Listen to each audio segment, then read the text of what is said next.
Good morning, good afternoon, good evening from people all over the place. Thanks for joining us. Happy November 1st. We are officially in the last 2 months of the year. Welcome to the IT Hour. I'm Becky Scott, your host. And, well, here we are.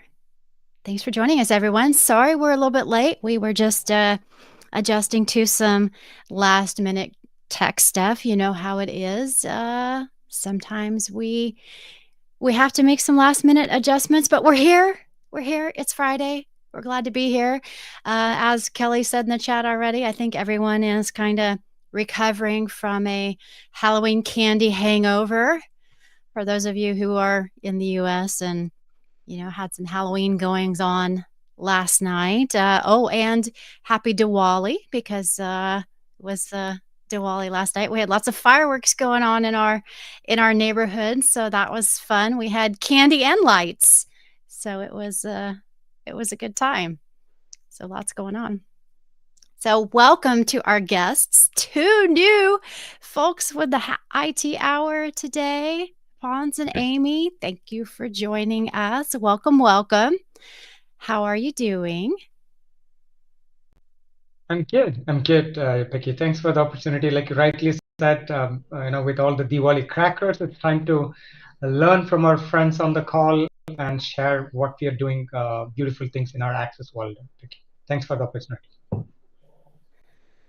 Yeah, Amy, how are you doing? Oh, I'm doing great. It's Friday. It's Friday and the sun is shining. So, hi, everyone. Glad to be here. Favorite time of the week. So my neighborhood is a huge Halloween neighborhood. It's a really big neighborhood and lots of Halloween decorations. So we have several hundred kids come through the neighborhood each year. And since the Diwali falls on Halloween or fell on Halloween this year, we had lots of lights and lots of fireworks. So it was a really good time. And yes, definitely a candy hangover. So we have lots of great things to share. So how we typically do the IT Hour, if anyone is new, we talk a little bit about community and any new things going on in the product. We do have a couple of updates. And then once we're done with that, then our guests are going to talk about modern admin authentication, and they've got some great updates for us and maybe give us a little bit of a preview and talk about what is coming up next. As Amy says, not new to Jump Cloud, but new to IT Hour. When we start talking a little bit more about that section, we'll have you both tell us a little bit about what you do with Jump Cloud and a little more about how long you've been with us and everything. We've got a lot of great folks here. Let's see, in fact, who all we have here. We sometimes like to go through a little roll call.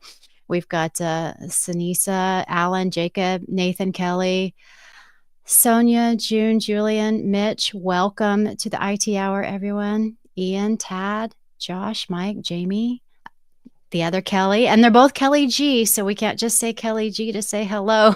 We have to say Kelly G1 and Kelly G2.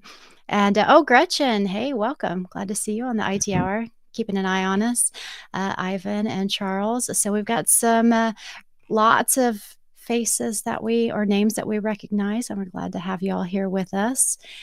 And in the community world, let's see, Chris has posted about MSP growth. Chris likes to post in our MSP discussions board, and he regularly talks about what's going on in the MSP world.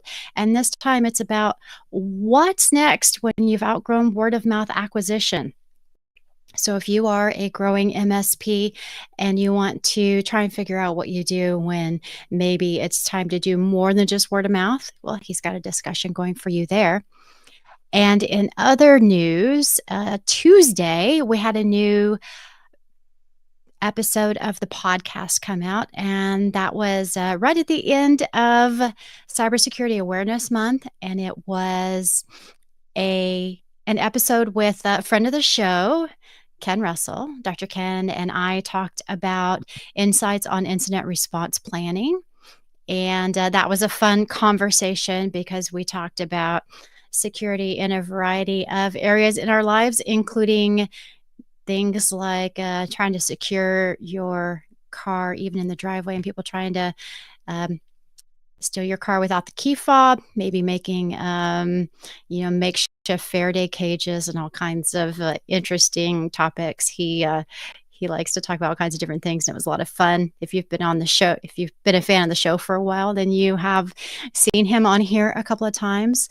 So we will have all those links in the show notes when I do post those on the community, but I will make sure to put those in the chat as we go along on the show today.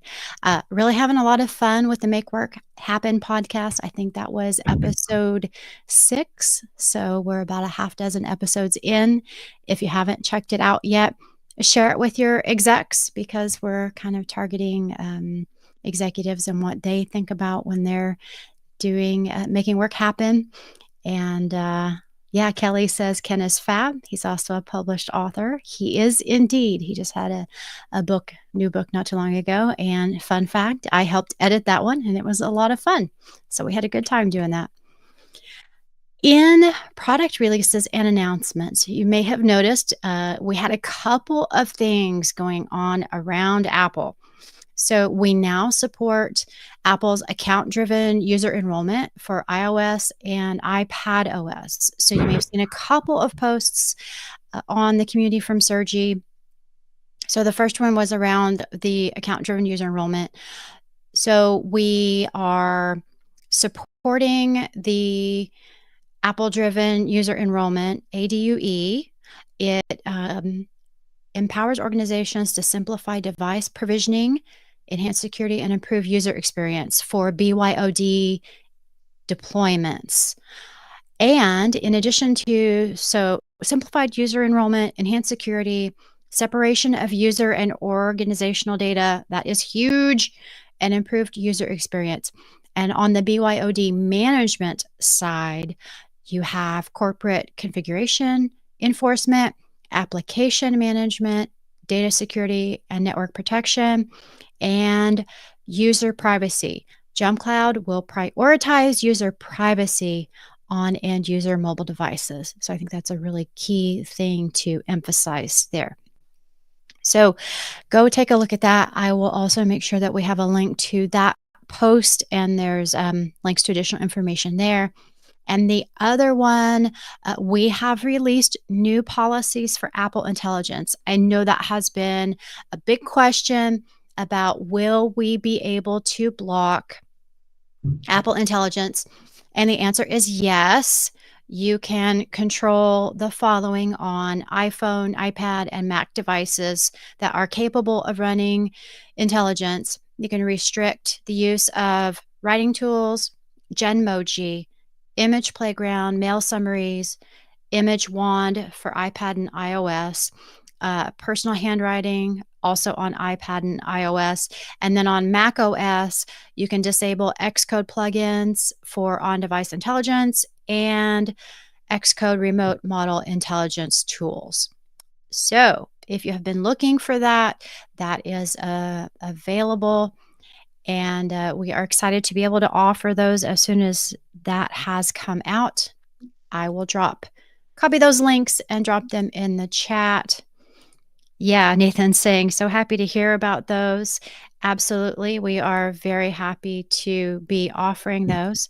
This first link that I'm dropping in was the first one I mentioned about ADUE. And then I am dropping the second article in just a moment about the Apple Intelligence stuff. So here you go if you want to check those out on the community. And with that, those are the main updates I had. And now I'm going to pass it over to our guests. Now, like I said, we've got our teammates from product management and engineering, but I know neither one of you are new. You're new to the IT Hour, but not to JumpCloud. So can you tell us what each of you do and maybe a little bit about how long you've been at JumpCloud? And we'll start there, and then we'll have you tell us all about modern admin authentication. Sure. Let me go first. I joined JumpCloud a year before. I drive JumpCloud's access portfolio from product management perspective, and Amy is my partner in crime. Sorry, partner in adventure. Over to you, Amy. Hey everyone.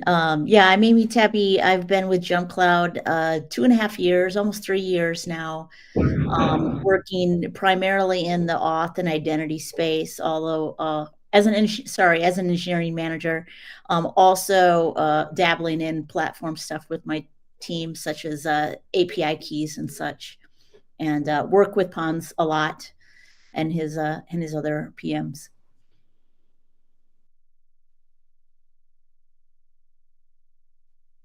Let's get started. All right. Yeah, let's do it. Thank you. Good morning and good evening based on the time zone you are in. Thank you so much. And thank you for prioritizing this conversation despite your Friday, Halloween, and for Diwali for folks who celebrate in some part of the world. Let's get started, right? As part of our ongoing commitment to make your access secure and frictionless, right? These are the two major themes that we have. We in JumpCloud, we are addressing three beautiful questions that we have learned from most of you. What drives us to this conversation on this Friday? In my opinion, questions open the door to discover beautiful opportunities. So let me use these three questions as a guiding tool for our conversation today. The number one, how might we avoid the orphaned admin identity and its associated risk exposure to your business? Second thing, how might we prevent the friction of access between two different entities that we are dealing with at this moment? I mean, admin and the user. Last but not the least, that most of you expecting it for some time, how might we be free to choose the MFA factors of our own choice to secure the admin identities? I'm pretty sure most of you have had these questions in your mind for quite some time. So let's see how we are addressing it in JumpCloud. In general, the identity lifecycle is tied to HR process, right? Often we hear it from the customers. So we are good with managing the user in context, right? User identities across the lifecycle, starting from joiner, mover, and leaver. But what about the admin identities? Currently, most of you, I'm pretty sure you all have an additional overhead of managing two different identity lifecycle. One for user, right? You have to manage the entire lifecycle, and another one for admin identity. You have to manage the same onboarding and offboarding process. How might we simplify? By just removing the need to manage two identity lifecycle with just one. You need to take care of just one, and that identity often tied to your HR onboarding and offboarding process. With this, we are alleviating your residual risk exposure to orphan identity that we are often hear from customers. Why we need to worry about it? Because these orphan identity risks often leads to privilege escalations and security audit failures. That's the reason we are addressing it as one of the key concerns.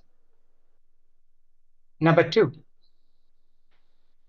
we learned about the friction caused by two different credentials, right? You have one credential for user, another credential for admin.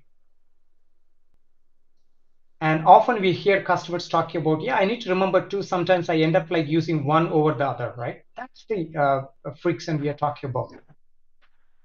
We are simplifying it with just one identity. Means we are eliminating one identity for you. Yes, what you need to do, you need to just focus on the user identity in terms of securing it. With a single identity, you can access both user console and admin console. While we are simplifying your experience, we acted on your feedback, and eventually we'll be adding more and more the mechanisms for you to secure those identities. Another thing I want to add as part of this exercise, you can also access your admin portal from the user console itself with a step-up authentication, right? Just to recollect, from the single identity, you can access user console, and with the same user identity, you can access admin console. And on the other hand, when you log into the user console, you should be able to do a step up, and then it lets you to log into admin console, right? That's how we are simplifying your experience. I'm sure we are addressing your key care abouts, but let's talk about the much awaited feedback that we are keep hearing from all of you. We understand that your options for securing admin accounts with MFA could be much better. Yes, currently we are talking about only one factor for you, right? You can use TOTP as an MFA factor to secure your admin accounts. But we completely understand that each one of you has a different cyber risk exposure, specifically access risk exposure, due to the nature of business that you are in. Hence, you are all asking for a freedom to choose multiple MFA factors. So as part of this effort, we are providing more MFA factors like device authentication, push, JCGO, and the security keys, along with the TOTPs. To keep it simple, conceptually, you get the same freedom that you have today to secure user identity with admin identity as well. As you can imagine, it allows us to add more and more factor, because now we need to worry about just one identity with the same guiding principle of secure, frictionless access experience that we are all chartered to help you. I'm pretty sure you're excited with the top 3 questions or feedbacks that we are acting upon. Let's see it in action.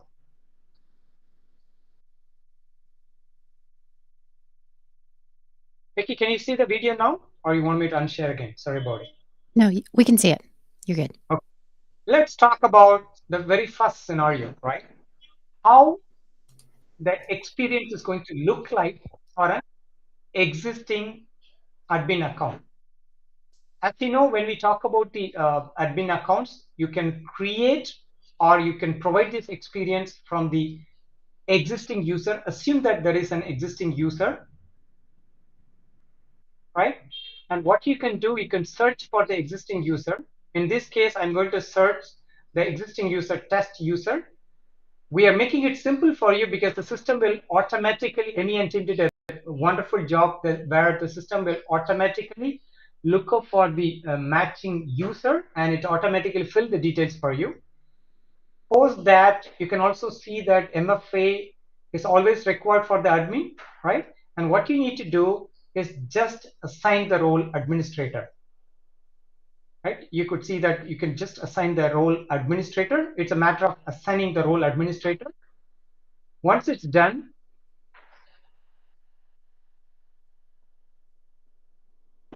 as you know, we want to make sure that you have an MFA, and the MFA will be inherited from the same user that you could see it shortly. And now the user admin accounts created. And the beauty of the exercise, what we are talking about here, the experience where the MFA configurations, what you have will be inherited from the same user, right? The user account. That's the meaning of assigning a role, because the identity remains same.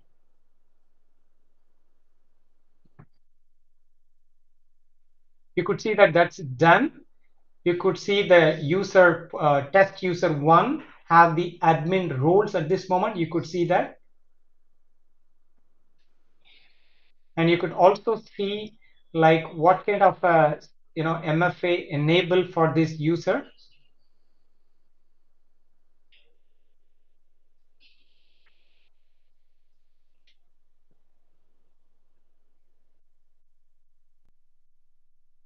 Once we do that, right, now let's talk. Okay, another thing I want to show you, sorry for jumping in. Once that exercise is done, we don't want to surprise the user, right? So once it's done, the user will get an email, right? For example, the test user will get an email where will educate the user saying your admin role, you have admin role assigned. And now we are going to show you how the login experience is going to look like. Now you could see the difference. The first step, you're going to log in with the identity, testuser1@jumpcloud@gmail.com. I mean, the use email ID. You're going to enter the identity. Post that, you could see the difference, right? We are going to provide you the experience based on the identity, single identity. And in this case, the user enabled with the device auth, I mean the biometric. So he's going to provide the biometric authentication. It's done. Now it's logged in with a biometric. Yes, now the user logged in. You could see that user successfully logged in to user portal. You could see that he logged into the user portal. Yeah. So the same security settings, we are inheriting the MFA settings enabled for the user to the admin as well. Like I said before, we don't want to surprise the user. The user will get an email where you are getting an additional role administrator at this moment. And what we are specifically saying, like you need to use your user credentials going forward to access user console and the admin console, like I mentioned in the initial introduction.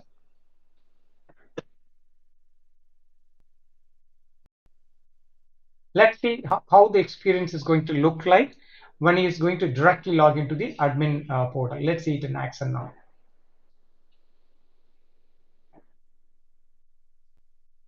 What we are going to do, so far we log into the user console. Now we are going to show you how the test user experience is with the admin portal. Like I said before, there are two ways to log into the admin portal. One, directly to the admin portal, which I'll show you. Now here I'm going to show you how you can navigate from the user console to admin console. But the interesting part is we are not going to directly let you to log into admin portal, but Amy and team did a wonderful job of introducing the step-up authentication in between, because admin portal is the privileged resource for you, right? So that's the reason. You could see the step-up authentication in a second. Look at this. The step-up authentication introduced even though you are logging in from the user console. That's the important part. We are adding additional security to make sure that your privileged resources are secured from any access risks.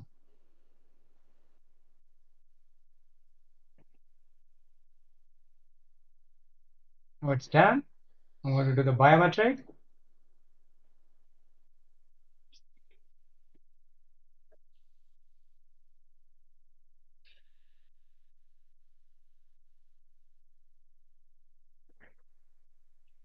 Okay, now I logged into the admin portal with just a step of authentication.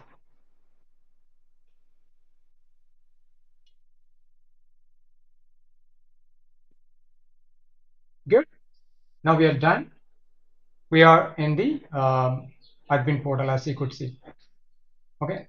Now we'll log out, and then show you how the admin experience, admin console experience is going to look like. You could see the difference. Your first step, now you're going to log in as if you're logging directly to admin console, because that's one of the poll question which we want to ask you. How would you like to see it, right? Now the use case 2, where the test user is going to directly log into the admin console. First, he is going to enter the identity. Because it's admin console, he's going to enter the admin, the identity login, if you will.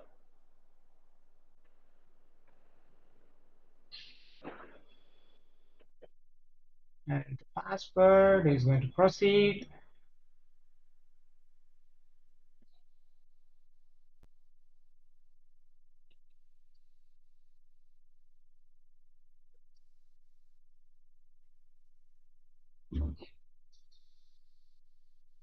Yeah, post password is going to successfully log in. This is the the MFA enable, biometric enable. So now the user is logging in to the admin portal with the device biometric. Right? That's the experience. Now let's talk about the second scenario, where will show you like how it's going to look like when we are going to change the when we are going to edit the existing admin. Assume that the admin already there because you created the admin role, you created a user and the admin. That's how it's going to look like. In this case, I'm going to choose one of the user, sorry, one of the administrator.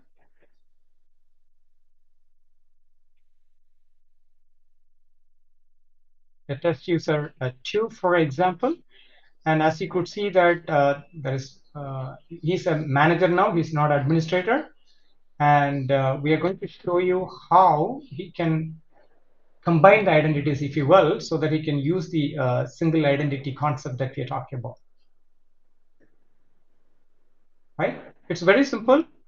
He's going to select the respective details automatically filled, as you know. And then we are going to show you the just the role changes. Because as you know, the basic identity concept, we are going to select the user and then assign the role so that you can come to the paradigm of the one identity that we talked about it before. You're going to assign the role. Behind the scenes, what we'll do, we'll make sure that your admin credentials will be disabled. Why? Because of the one identity concept, there won't be two different credentials. So we are keeping the the user informed. Like after you do this, your admin credentials will be disabled. What does it mean? Because you are in the paradigm of single identity, where your credentials remain same irrespective of whether you are logging into user console or admin console. That's a very important thing. So post accepting this,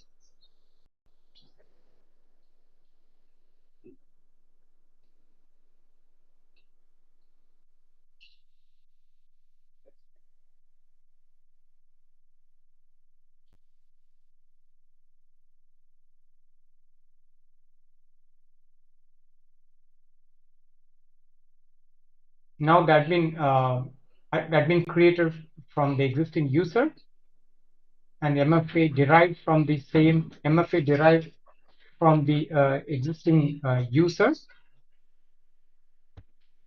Whatever the MFA settings available for the user remain same for this admin test user 2 as well. Now we'll show you how the login experience is going to look like. I'm going to log in to the user console. As you could see, it remains the same like we discussed before.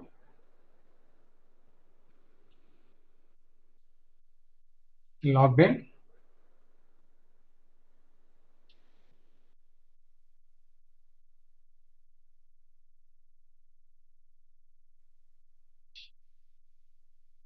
This is the important point, because that you need to be clear. What's the major change in this equation? We are simplifying it with one identity. At the same time, when we update your role to a new one and bring you to the new paradigm, what is very important for you to remember is your existing admin credentials will be null and void, meaning you cannot use your admin credentials because it's no more. What you need to do is you need to use your same credentials that you use for your user portal, because that's nothing but a user identity that remains the same whether you are trying to log into user console or admin console. So whenever we make these changes, we'll keep you informed, because your billing only admin is going to do that, right? The moment you're building only admin assign the role for you as an admin, the system will automatically send you an email with this clear expectation, meaning your existing user account has a role assigned. So with this change, you need to use your user credentials and the relevant MFA that you configure for your user credentials to log into your admin portal as well. That's the very important thing that you need to keep in mind.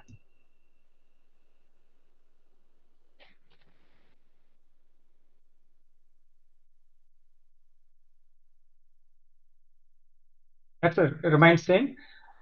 Experience, we talk about it. Last but not the least, what I want to show you, what is very important, we talk about the orphan risk exposure, right? Let's see it in action, how it works. In this case, we are going to show you what would happen when you remove the particular user account as the concept says, like are tied to a single identity, will show you how it automatically remove the associated admin accounts so that you don't need to do two different identity life cycles, if you will. That's what we are going to see now.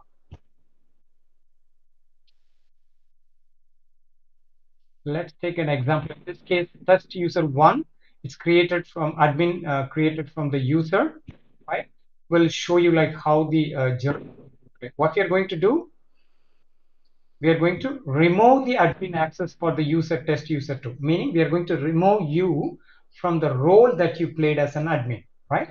So by doing this, we'll show you how it, okay, we'll explain what's the implications, right? Whatever the behind this, whatever the integrations you have in terms of APIs and things like that, everything gets automatically removed because it's tied to a single identity.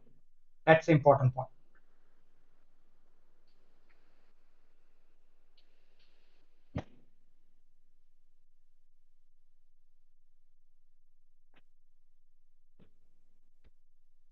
Right now you could see it's no more, it's already removed, right? Whatever the admin one was removed.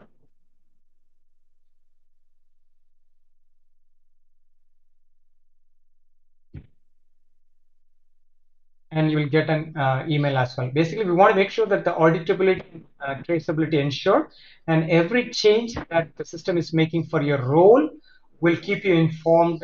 That's where we want to ensure that there is a traceability in place.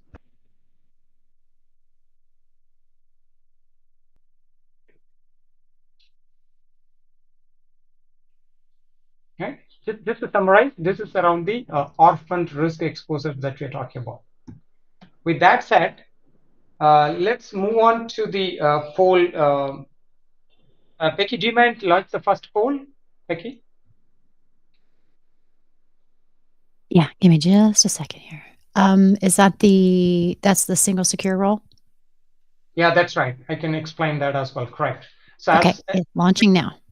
Yeah, as Becky picking up the poll, the ask here, like I explained before, with a single user identity, there are two ways to log in. One, you can directly log into admin console, or from the single user identity, you can log into user console, and with the step-up MFA, you can log into admin console. The question, what we want to learn from you, what if we obsolete this direct login to the admin console?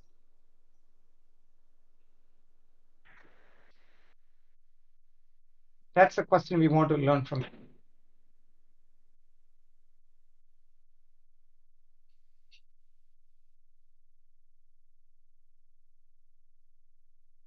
Again, to repeat the same thing again, there are two ways to log into admin console. One, directly through the user identity to admin console. Second thing, you can still log into user console, and with the step-up MFA, what you configured for user, you can log into admin console. This is number one. This is number two.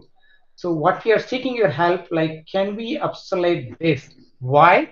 Because with the simple concept of single identity and single landing port or landing point for Jump Cloud as an attack surface or the platform, how about we making it as a single point of entry? That's the question we are asking. Thanks for those who responded. Thank you. We love to hear your feedback so that we can help you better.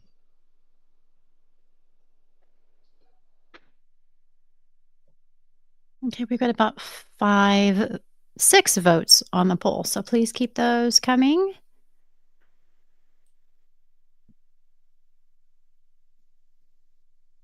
If you prefer second one, I would like to learn from you. If you could share your thoughts in the chat. Of course, I would love to have a separate one-on-one conversations with you. Hope I can get the contact so I can talk to you. But I'm curious to know, like, what made you to look for the separate one. Of course, Amy and myself, we love to talk to you offline. Thank you.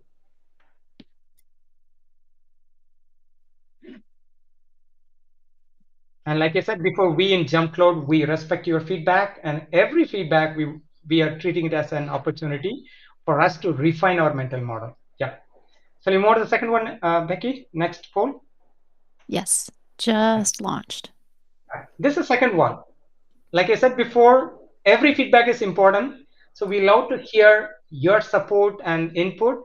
So if you're interested in participating in our early access, which is available by November 20, Emmy and team putting all the efforts, thanks to Emmy and team's beautiful efforts. So if you have an interest, please respond to this poll. Along with that, definitely we'll send all the collaterals and all the information to for you to get started. And we'll also set up a call with you based on your availability so that we can learn more from your experience. And the reason is every feedback is important for us to refine our mental model before we go to the general availability. Pons, do you mind if I just do a quick summary of what this feature is going to bring them? Sure. Just go ahead, Amy. just in a few words. So again, you can connect a user account and an admin account, but you don't have to. But if you do, then you only have one identity to manage. And then that identity will have access to all the same MFA factors that you currently have access to with User Portal today with your user logins. And you'll be able to connect these accounts in a couple of different ways. Like if you just, a lot of you already have existing admin accounts and user accounts, right? So you're probably going to want to connect them. But let's say you, someone new just got hired and needs to be an admin. Rather than creating an admin account, you create a user account for that person and just give them the admin role. So it simplifies that. Then you don't have to have two accounts to manage, and you don't have to connect them later. But that's the gist of it. And we've got more coming down the road, including some more functionality with conditional access policies relating to this. And also, for those of you who are wondering, well, what about all these admin accounts I use for API keys only, for API access only? We have a separate initiative that's in flight right now that's going to give you the functionality just to create service accounts. So these service accounts can just be used for that and wouldn't have access to like logging into the admin portal. So we're addressing that need, and that should be coming out in 2025 as well. Hopefully that helps. And of course, if you'd like to see whether or not this could work for you, even those of you who say, in the poll, would this simplify your experience, yes or no? You may still want to participate in the early access program, because that could tell you, yes, it would work for you, or no, it wouldn't. Both use cases are valid, and participating and giving us feedback could help us clarify that. For both of you, for Pons and Amy, we always have lots of volunteers for things like this. We have people who love to participate in early access programs. So I think we'll definitely get some volunteers. I'm seeing a handful who are saying yes or need more details. So I think that's great. And by the way, today's not the only day for you to sign up. You can think about it and come back and ping me on the Slack Lounge or email us later. It's not something you have to decide on, today only. You have time, but definitely participate in the poll. And Jamie says, I'm all about the EA. There are definitely some folks on here who love to get a chance to look at things early and do stuff like that. So I think that's perfect. And so Kelly, more details. I think that's good. So if you haven't, I think it helps to say maybe a bit more details on the poll, and then that way we can get back to you about the more details and see what questions you have, so that we can get some clarity for you. All right. Let's see if we have any other questions on here. We answered Jamie's about when it's going live. January, slated for January, of course. These are no guarantees. It depends on how things go and what may change based on feedback. So, we are doing the best we can on those sorts of things, but If other priorities come into place, we will let you know. And let's see if you have any other questions that come up while we're moving on. We're going to move on to the news, but if you have other questions, let us know. I think Amy answered a lot of the questions in the chat. However, people on the YouTube live stream will not see those, and they won't be captured in that recording. So I'm going to scroll back and see if there's anything that we needed. One of the thing I think Amy did mention, so I want to reiterate again. MTP experience is not something we are not doing. It's rather it's in our pipeline. We are thinking on it. It's in our mental model. We want to sequence it to make sure that every feedback that we are learning from you, we can assess and leverage it in that model. That's the reason. Yeah, it's in our focus. We are talking to a lot of MTPs as we speak now. If you have a specific inputs, how we can make this concept beautiful for MTP, please let me and Emmy know. We'd love to talk to you. Go ahead, Tebbe. Yeah, absolutely.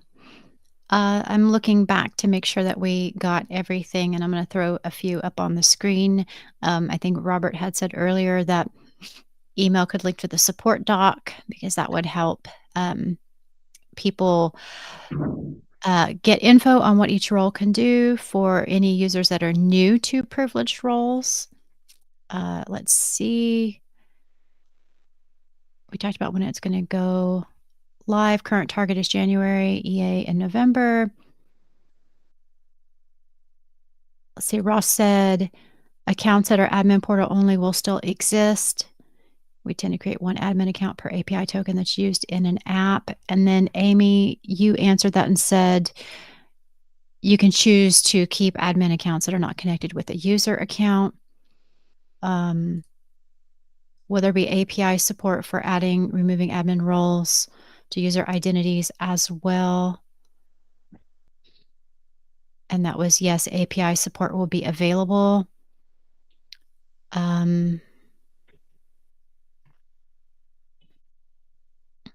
Let's see. And then Jamie says, I'm the one who likes separate portals. If you want to talk later.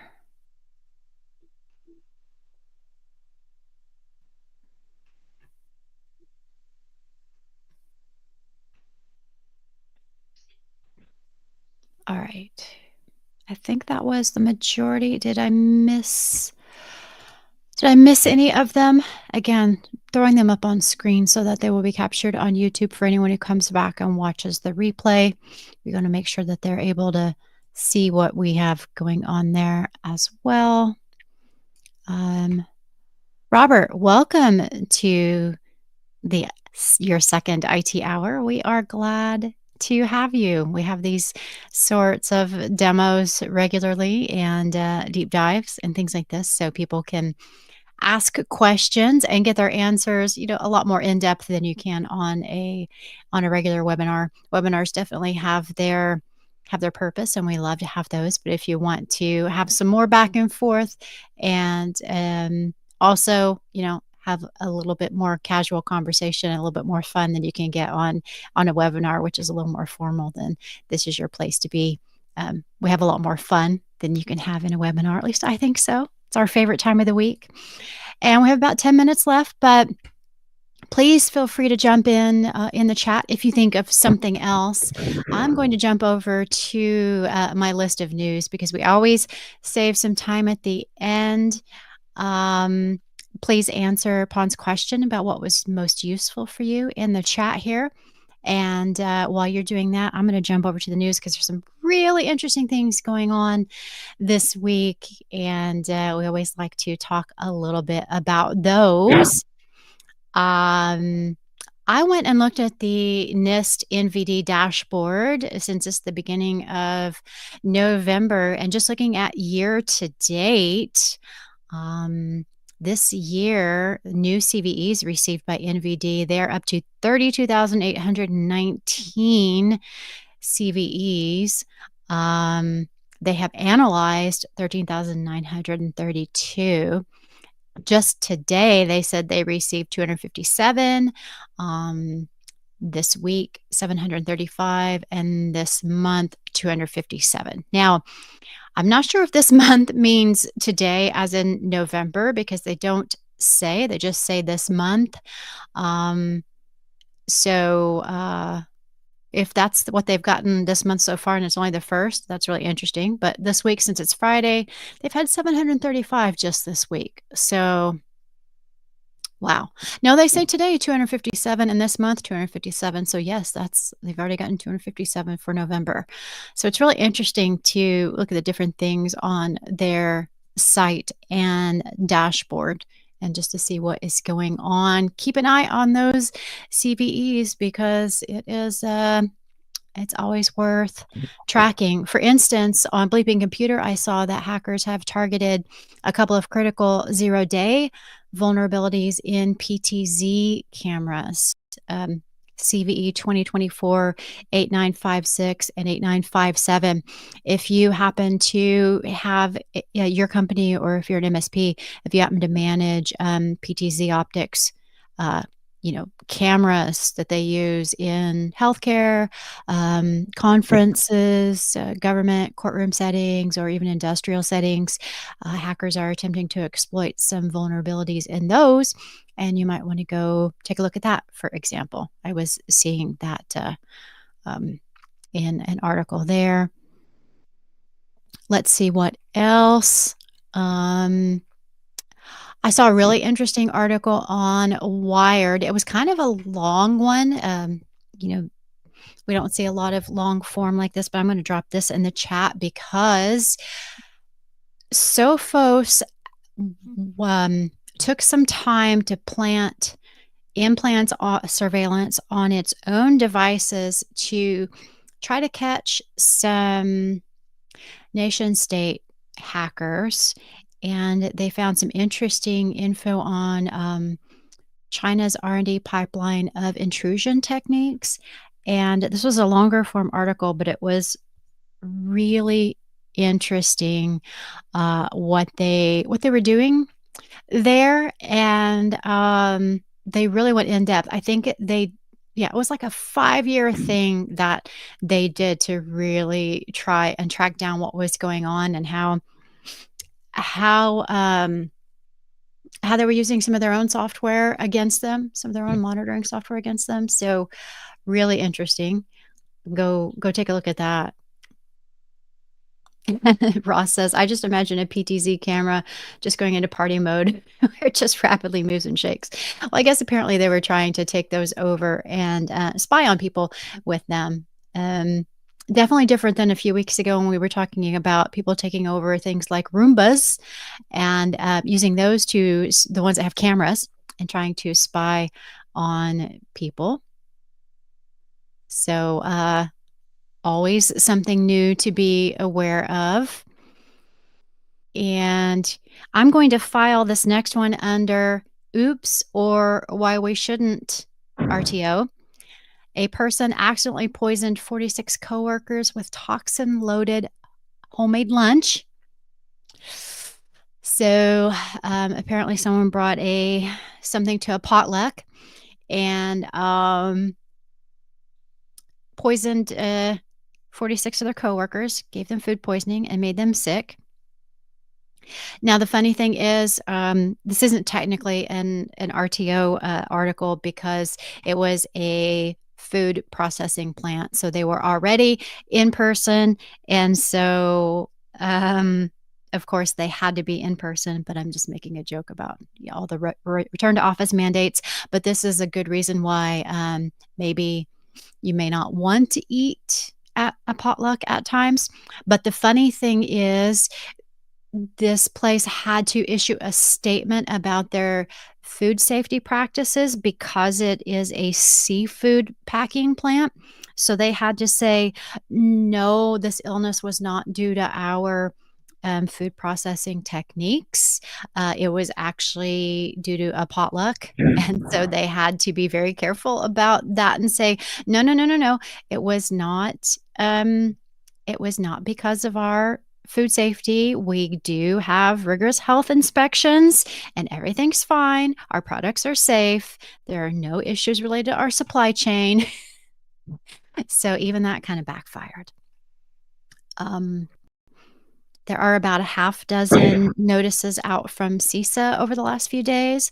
Foreign threat actor conducting large-scale spear phishing campaigns with RDP attachments. Watch out for that.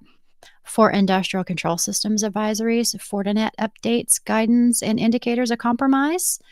Following FortiManager vulnerability exploitation. Apple has released security updates for multiple products. I say CISA, it might be CISA, 3 industrial control systems advisories. So there were 4, and then there were 3 more, and then JCDC industry government collaboration, speeds migration of CrowdStrike, mitigation of CrowdStrike IT outage. So half a dozen updates there. And the final one that I thought might be interesting in the last 3 minutes was an article on Computer World about Meta and Apple.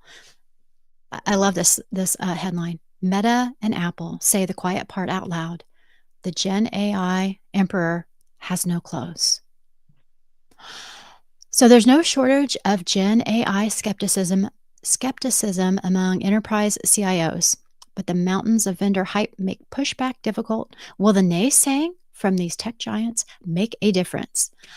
There was a paper from some folks from Apple and an interview from someone from Meta, and they both were trying to raise questions about whether Gen AI can actually do much of what backers claim.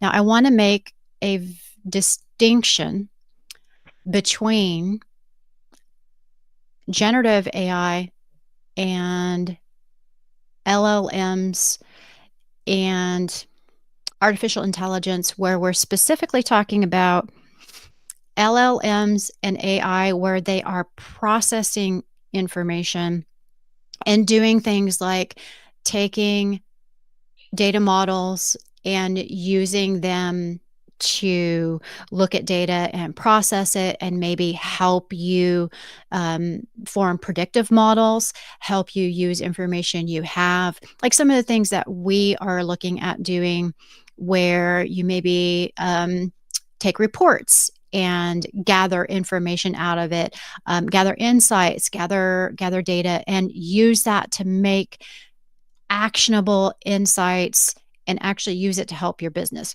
That is different from generative AI, which are things like ChatGPT and some of these other ones that we talk about a lot, where they are taking data and generating things from it. Like when we talk about hallucinations, when we talk about, whether or not things are correct or incorrect, we're talking about generative AI, whether you feed things into it and then it spits something out based on the data it's fed.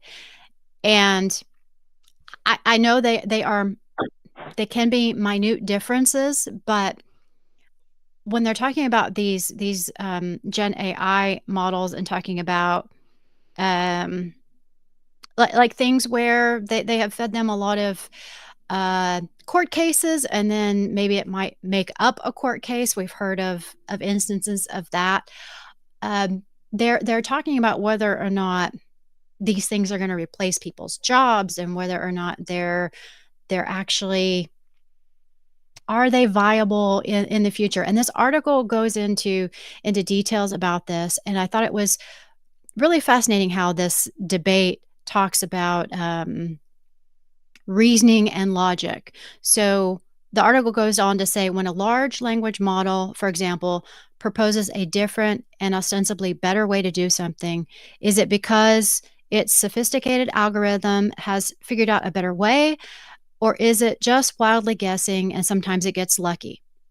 Okay, again, there are nuances here that can get tricky between these